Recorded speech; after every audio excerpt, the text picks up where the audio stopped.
O efeito placebo, ele vem sendo estudado faz muito tempo. A hipnose também.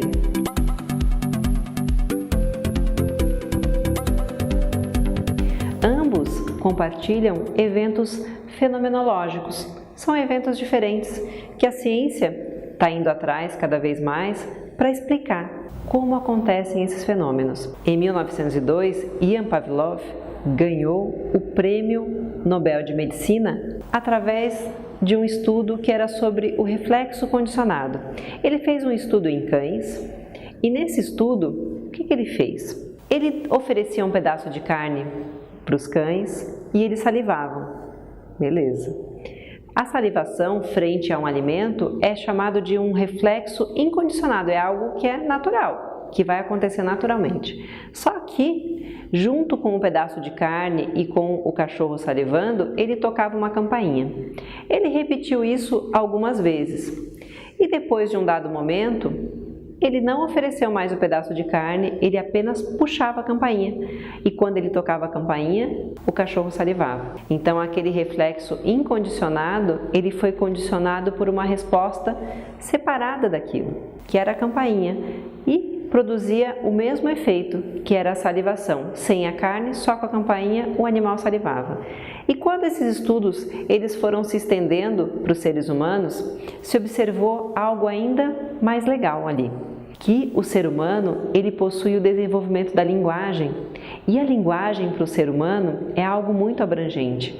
Na verdade, para uma pessoa qualquer, uma campainha pode ter diferentes formas, sons, e a pessoa representa essa mesma campainha de várias maneiras.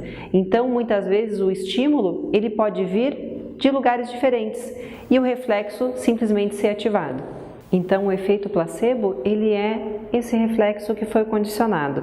Então, imagina uma pessoa que toda vez que ela vai no médico, ela compra lá um remédio que o médico falou, ela toma o remédio e ela resolve a doença dela. O que acontece se um médico prescrevesse para ela uma pílula de farinha, de nada ali? Se ela está condicionada a tomar o medicamento e resolver o problema, se curar, isso vai acontecer. Isso vai acontecer por quê? Porque existe essa resposta. E essa resposta, ela acontece no cérebro. E essa dinâmica vai acontecer assim igual a salivação do cachorro, que vai acontecer mesmo sem ter a carne. Então, mesmo sem ter o princípio ativo do medicamento, a pessoa resolve o problema dela. Então, o efeito placebo, ele é utilizado muitas vezes para observar o efeito de medicamentos que são fabricados, que são vendidos. Por quê?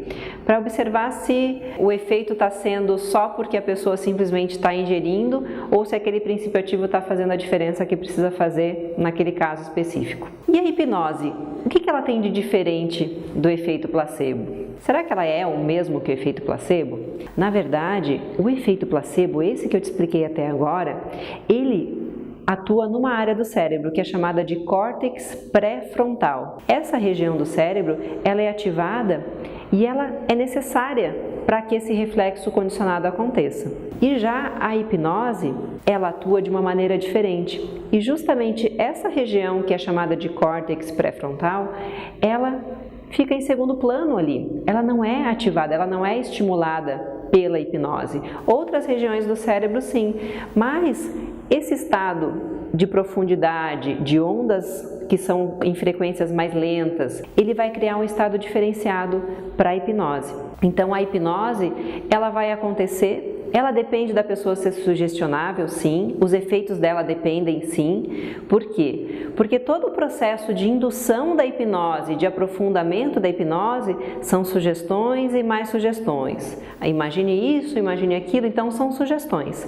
E esse processo da pessoa aceitar sugestões é a sugestionabilidade. Então a pessoa aceitar sugestões para entrar nesse estado de transe hipnótico é diferente da pessoa aceitar a sugestão dela tomar um medicamento e se curar. Aqui é um reflexo condicionado.